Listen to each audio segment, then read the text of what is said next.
We're here to create a better world, first of all, for ourselves, and then for everyone we come in contact with. Absolutely anything and everything we're facing, desiring, wanting, submit to the law of life.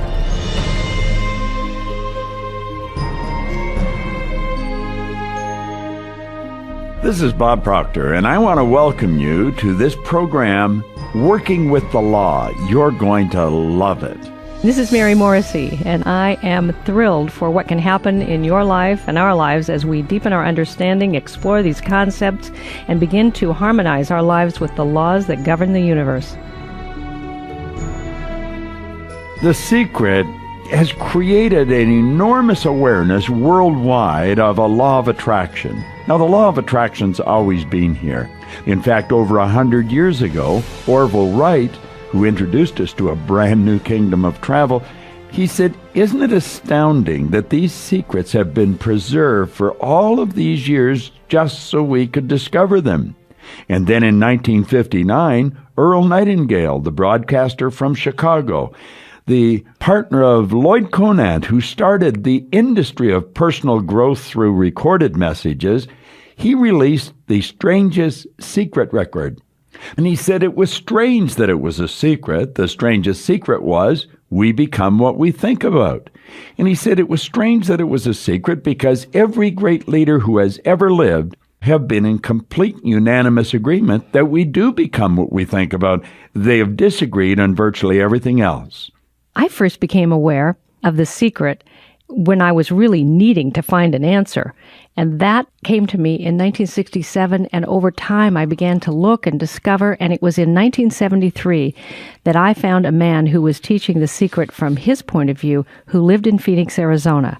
He had a seminary, and I was very interested in what he was teaching. I moved with my family, a couple of kids and my kid's dad, and we moved to Phoenix, Arizona so that I could study with him.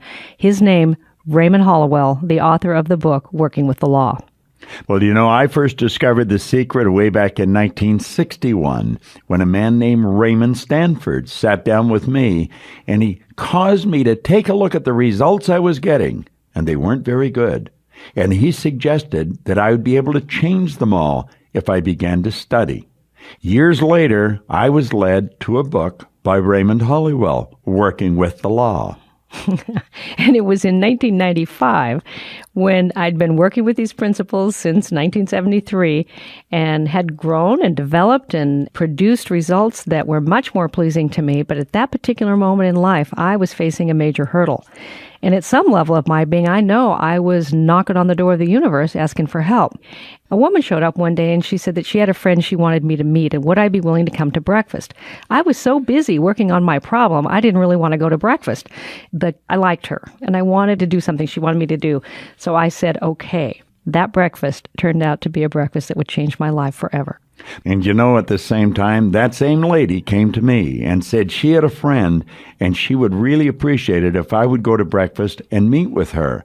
I didn't really want to go, but I wanted to be a nice guy, so I finally said, okay. I wasn't looking for things to do.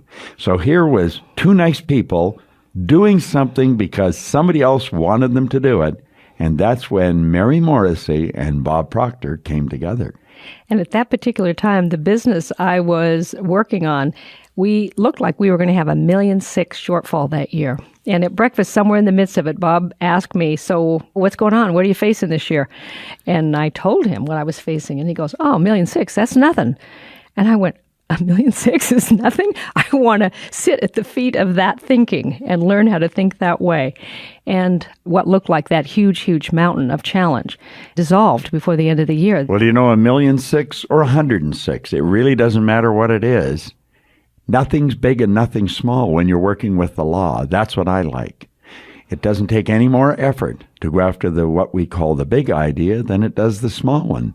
And so that's what we're going to be studying. We're going to be studying how to work with the law. And when you do, your whole life begins to move in harmony with God's laws. I see the law as the uniform and orderly method of the omnipotent God. The law is truly God's modus operandi. It's how things are done. We are created in God's image, so we're here to do God's work. God's work is creation, since God is the creator, and you and I were given creative faculties. So we're here to create a better world, first of all, for ourselves, and then for everyone we come in contact with. And that's what this program, Working with the Law, is designed to do for you. So as you listen and study, some of the ideas that you have will be challenged. As you grow in knowledge and are able to form better ideas, better opinions, don't hesitate to change your views. Test out the things you're hearing here. Don't accept or discard them without testing them, but at least give yourself the opportunity to apply these ideas and let them prove themselves. Remember, the wise man changes his mind, the fool never. There can be no progress without change, no growth without renewal. So for each one of us, there must be a constant stream of new thought, better thought, truer thought, to ensure progression in our lives. So as soon as you perceive the better, let go of the old. A friend of ours, Jack Boland, used to say, don't let your present good become the enemy of the better. So as soon as you feel something, think something, know something more life-giving, just discard the old idea, the old opinion, and proceed. Proceed to use your thinking faculty and take care that it does not use you, because one of those two things will happen. You either master your mind and guide it intelligently, or your mind will master you and only produce the programs that have been instilled upon it and within it from a world that operates from a scarcity and limited thinking. So as you work both with the ideal, that which you would seek to bring forth, and the practical, which is the application of the laws we'll be studying, you can absolutely count on, just as you can count on a crop to be produced from a well-tended farm, your crop, your life will absolutely produce the results you have planted. As you work your way through this program, you're going to become acutely aware that all of our problems are mental in nature. They have no existence outside of themselves, and it has been discovered that nearly all will yield up their solution when subjected to a broad and exact analysis. You can acquire this ability by studying the law of life and its modes of expression. Then, by constant effort, use your thinking faculty in constructive ways as you work with these laws. Have good and sound reasons for all the views you hold. As you try to find these, many of your old-time views will fall to pieces. Form clear and definite ideas regarding your convictions as to why you do as you do and why you think as you think. Such practice is like conducting a mental house cleaning. The practice of clear thinking tends to clarify the mind, tones up the faculties, sharpens the perceptions, and will give you a stronger and a better grasp of the basic essentials for a larger and richer life. Clear and exact thinking is a very great necessity. It is, in fact, a sure means to advancement on the material as well as the spiritual planes of life. A line of distinction, however, should be drawn between mere surface thought, that is, ordinary, trivial, and commonplace thinking, and real thought, which is associated with the understanding of truth. The latter is deep thinking, which arouses dormant powers, quickens the perceptions, and leads to the enlargement of understanding. The former is but a passing phase of mental activity, while the latter governs the life of the individual. Now, the shallow surface thought which we give to the ordinary duties and small things of daily life is not the thought that's going to transform our character, develop our mind, or change our destiny. It is the positive, deep, and penetrating thought that comes from profound and strong conviction, born of a higher perception and a clearer realization of the truth. The surface idea is not the real thought. The inner convictions, which control your aims, desires, and motives, constitute the real thought of the individual and wholly determine the course of your life and your personal destiny. Psychologists tell us that every individual is controlled by his convictions, whether he is aware of it or not. Such convictions largely determine the nature of your thinking. The inner thought, coming from the heart, represents the real motives and desires. This is what you want to really pay attention to. This process entails some effort, but all this effort is highly constructive. It leads to a steady increase of your power, your authority to bring about a life that is meaningful and fulfilling to you. You cannot get the most out of these lessons by just listening to them or reading them once or twice. They should be listened to and read often.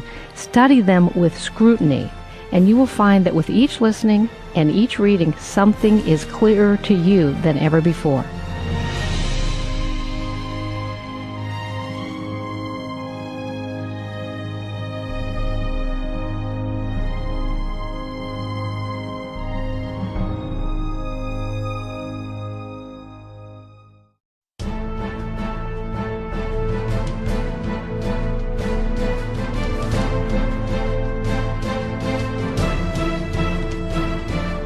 Now let's get busy with working the law. The question uppermost in the world of thought today is whether you have the capacity, equipment, and power to control your life. Whether you can be what you want to be, or whether you're a drop in a great ocean of life. Millions are affected by unemployment, poverty, and want. There's a lot of problems around. Can you solve those problems? Any belief can be contagious, and a fatalistic belief has a fatal contagion in it. When we submit to the influence of that kind of believing, the circumstances around us are stronger than the power within us, and we become defeated before the race is run. In the history of humankind and the biography of man, there is a long list of evidence of people overcoming circumstances and meeting the problems of life. Evolution and anthropology alike furnish this truth, that you and I are responsible for what we become. We have the power to control our experience, and by using this power, we have created other circumstances more necessary to our upward climb.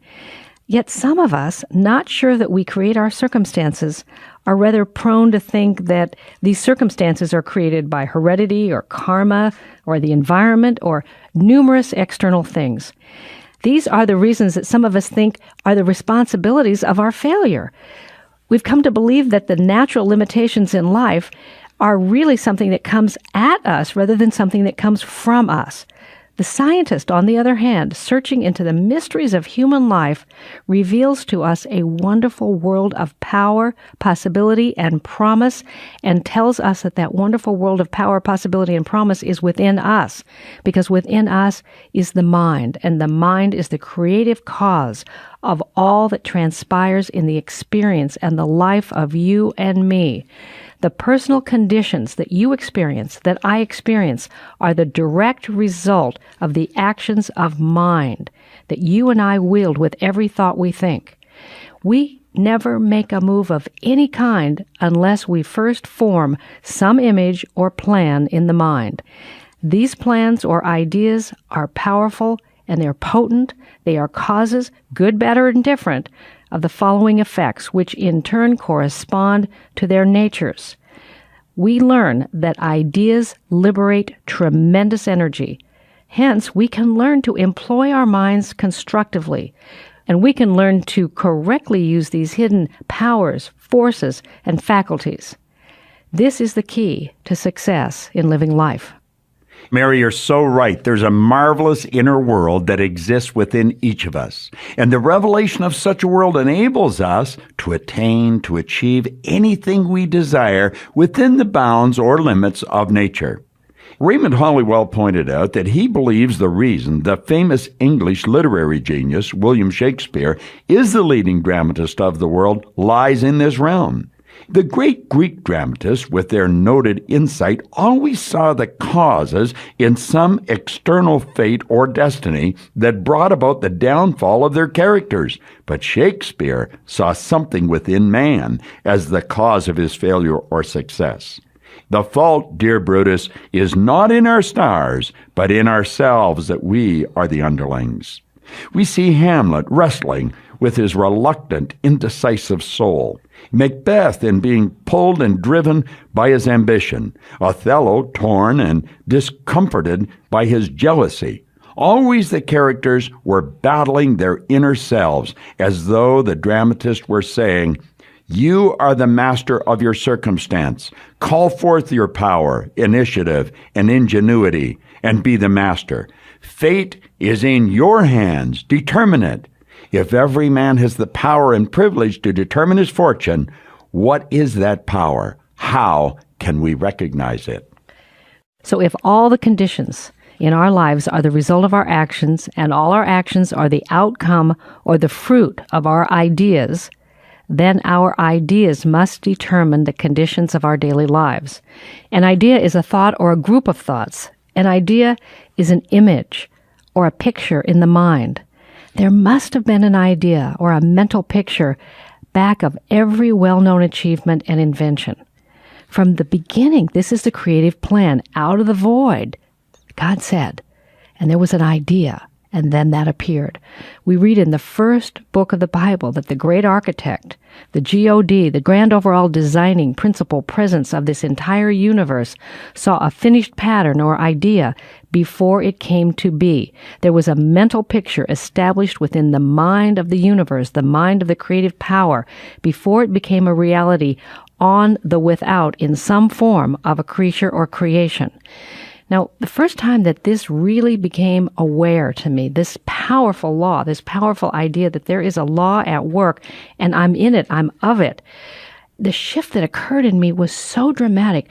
I went from life was happening to me and I was a victim of every circumstance that seemed to happen that I didn't like. And someone introduced me to the idea that no, life is proceeding through me and by me, and the way I shape my idea changes my experience. And they suggested that I begin to amplify my understanding, because I had a cognitive understanding of it, but I didn't yet have any way to apply it, was that I would begin practicing whenever anything happened that I didn't quite like, was to just pause, take a breath, and then choose consciously what I would think about it, and to choose to think a thought that meant I got to choose what I would make out of that experience rather than that experience making out of me. Every architect and builder follows the same plan, whether they're building or planning a house, a bridge, an institution, or their own life. Every person is his own designer and builder, like the Creator. He makes his creations within before they materialize on the outside. All fears of sickness, poverty, and old age are impressions, ideas, and mental pictures long before they become painful realities. Every idea and mental picture must produce after its own kind, whether the picture is good or bad. The law determines it so. The law does not question or challenge the kind of picture we give to it. It only knows that it must take what is offered or planted and then proceed to materialize it in a visible form. Now, some people can visualize great engineering achievements, yet they do not know by the same method they can overcome their diseases and despairs and enjoy the health and happiness that they long for. Mechanical engineering is the same as mental engineering. They are both dependent wholly upon a creative intelligence. Mental photography, like mechanical photography, produces exactly what it sees. A picture of a homely, unsightly person never turns out to look like a beauty pageant winner, nor does the little, short person look tall and large on a photograph. A picture of black will not be white. Neither can negative, destroying ideas produce constructive and positive results. If the ideas are negative, they in turn will create negative results. So as we begin to assimilate in our minds these ideas or mental pictures, we knowingly or unknowingly exercise the power to produce them. This creative process continues working day and night. It doesn't sleep until the idea is completed. We cannot picture thoughts of poverty and failure and disease and doubt and expect in return to enjoy wealth, success, health, courage. It just can't be done any more than the photographer can take a picture of a house and produce a picture of an ocean. This creative principle is summarized in a sentence found in Proverbs.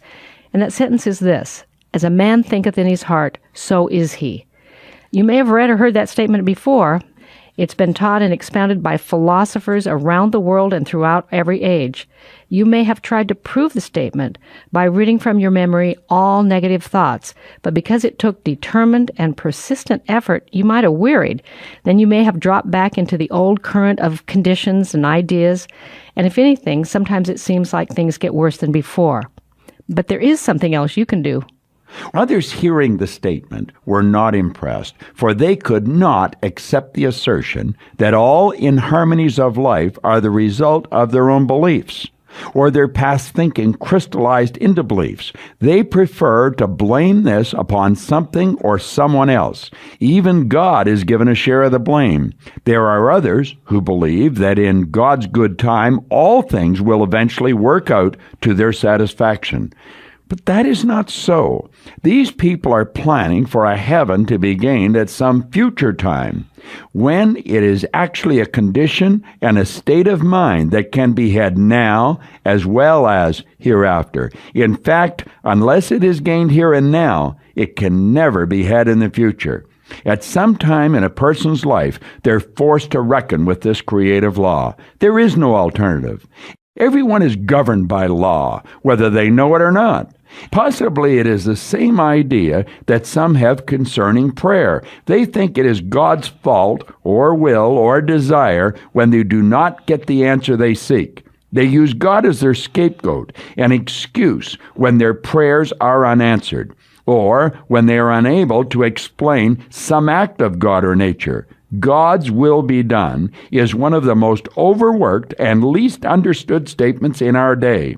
Some use the idea as a crutch to lean upon, when in reality it is a powerful bridge over which man may cross the deepest chasms and mysteries.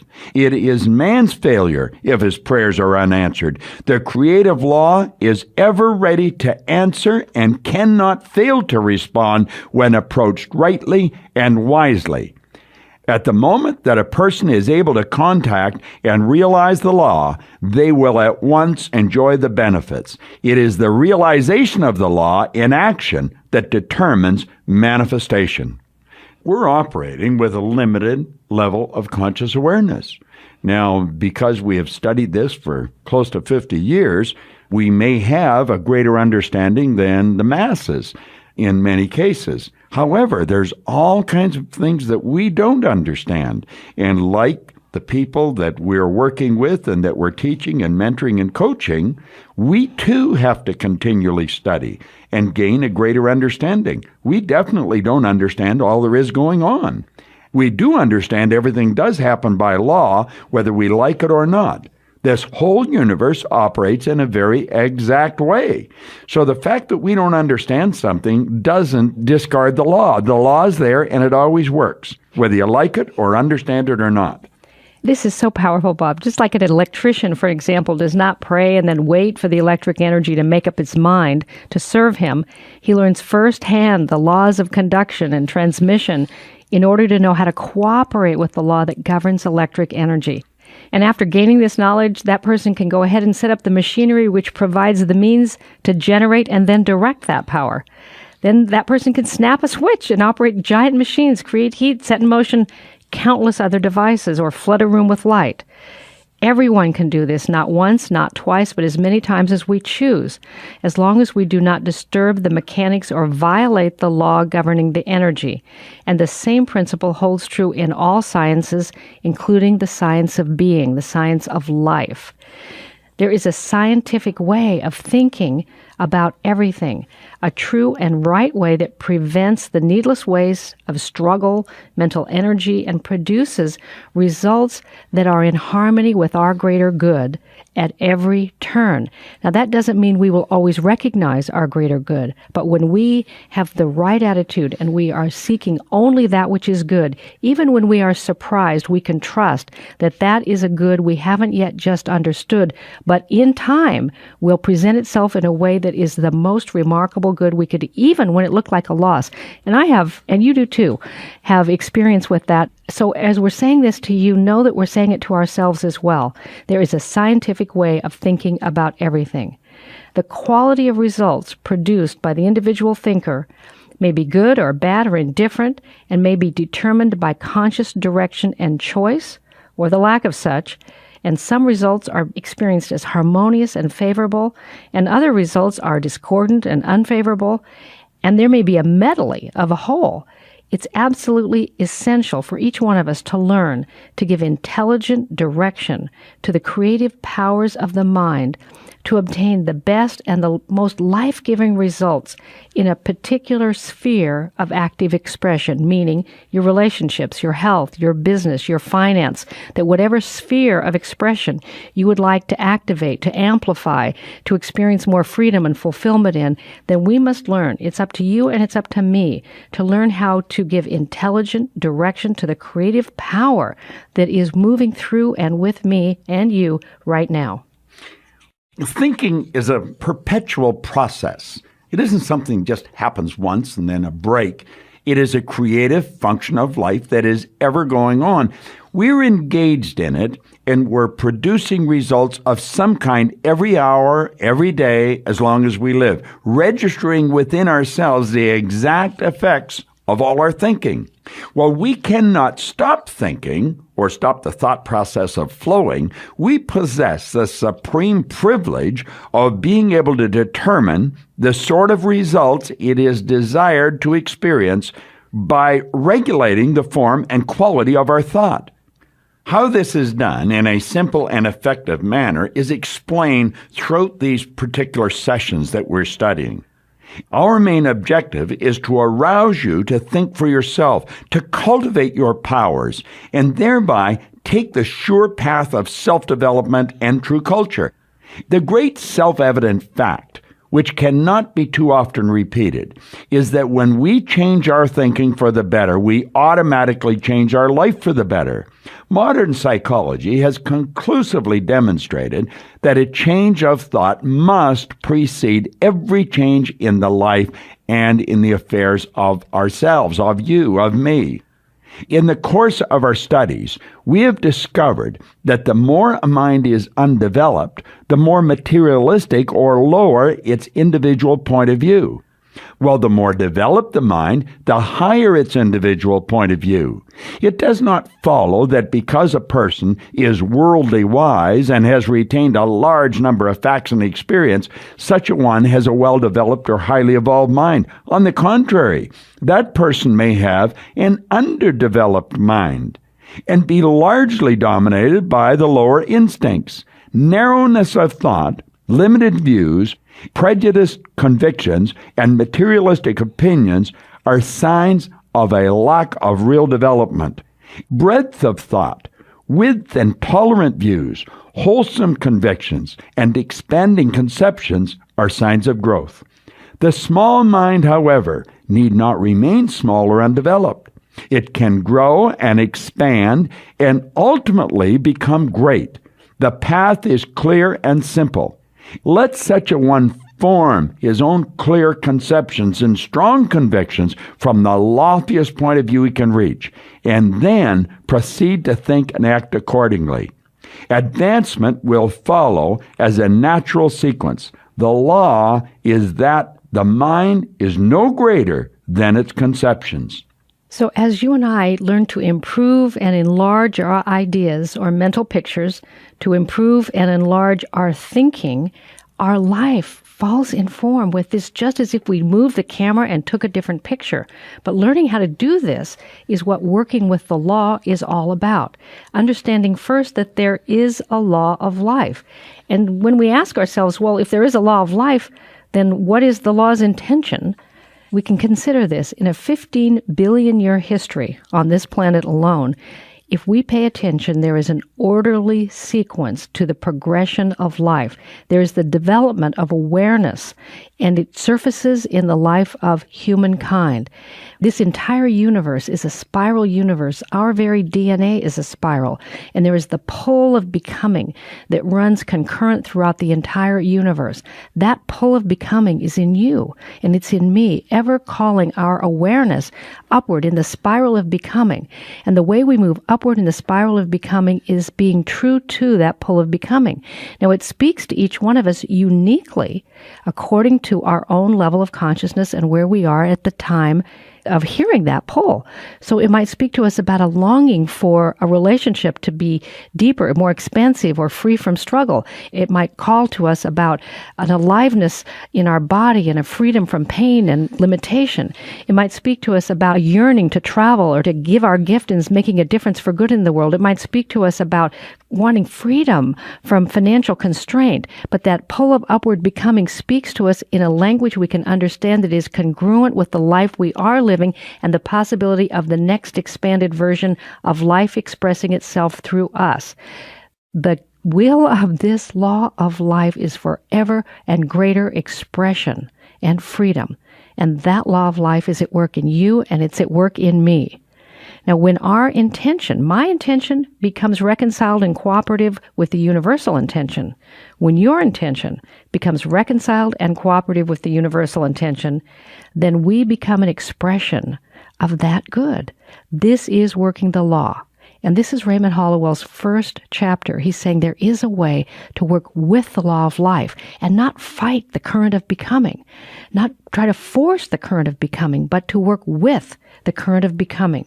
When our intention is as the universe's intention and not just a mere personal caprice or trying to do something just for ourselves, but understanding that we're part of something that is magnificent and eternal and infinite and good, then so can our lives be an expression of that good. And what we've really got to grasp, that all failures in life, are due to taking part with the finite around us. In other words, being earthbound and letting the outside world control us. All success in life is due to taking sides with the law within us. Thus, working with the law may be considered the same as taking the law into our mind and lives as a silent partner. We are then conscious of the source and creator of all power and realize and receive the many benefits that surround us.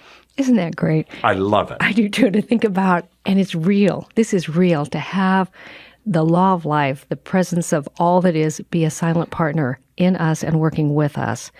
Now, if you or I are searching or grasping for something that's going to be a shortcut method to just solving everything, and we're not willing to move with the ever upward progression, not willing to learn to think differently, work with the laws of life differently, then this will not work for us. But there is an opportunity here in these lessons for us to understand how we can harness the power that's within us towards greater good. And in fact, that is what each of us is here to be and do. Life with all its attributes of good is something that doesn't just happen to touch a fortunate few. You have life energy in you. It's simply seeking your awareness and the direction for that good that is in you, around you, to be made manifest through you in a particular way that is uniquely suited to what it is that occurs and feels to you to be good. We can realize from this lesson that every one of us has a capacity. We have the capacity to bring forth what we will, be it great or be it little, because we can think. And in our thinking, we create desires. We create ideas. All that's required comprises the ideas and the thought seeds that we plant then in the soil of the mind. We have the power, for the universal power of mind is endowed within each and every one of us and all creation. All that we may ever desire can be ours for the asking if we correctly apply the law of life and understand what this means. I think Raymond Hollowell brings this session in for a beautiful three-point landing here when he said, when a circumstance arises, we are not to come under it, to submit to it in servitude. We are to surmount it, to overcome and master it by exercising the creative law of thinking, and thus grow in wisdom and power. And I hope that each of you will join us in making a commitment to work with these ideas. The poet Rumi from the 13th century said, "It's as if a king has sent you into a far and distant land with one specific task to accomplish. You could accomplish 100 other things, and if you fail to accomplish the one thing for which you have been sent, in the end, it will be as if you have accomplished nothing. It's as if a king, the God, the grand overall designing principle, presence, power of this universe, sent you and me into a far and distant land, planet Earth, human birth, one specific task to accomplish: the discovery and the delivery of who we really are as sons and daughters of this universe, of life itself, in all its beauty and wonder and glory and power. We could accomplish 100 other things, and the world will convince us of little things we need to do. But if we fail to discover and deliver who we really are, in the end, it will be as if we've done nothing. Working with the law shows us how. Mary, I believe we're here to become aware of our oneness with God. We're here to grow. This is Bob Proctor. And Mary Morrissey. Thank you.